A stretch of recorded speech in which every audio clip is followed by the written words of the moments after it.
আসসালামু আলাইকুম।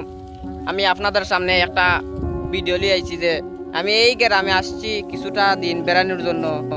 এসেই দেখলাম একজন মানুষ খুব অসহায়, তানোর এই ফ্যামিলি বড় তানোর কাজ এতই পরিশ্রম করা যে যে আমি ভাবতেই পারিনি এই 10 বছরের বাচ্চা অত পরিশ্রম করে।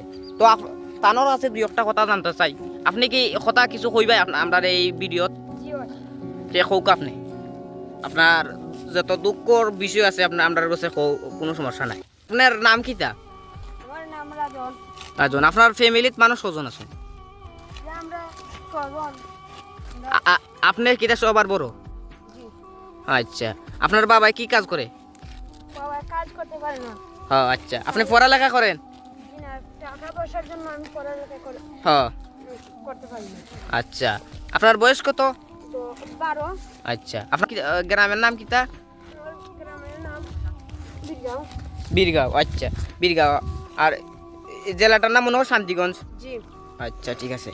তো আপনার কাজ কি কি করে? জি, ওই দেন আমি কাজ করতেছি পোল্ট্রিন, আর পরে আমি থাকি চাকরিতে। তাই টাকা পয়সা রোজগার করে ওর ভাই আছে বোন আছে তাদেরকে খাওয়াই, আর মা বাবা আছে আর আমরা খাই।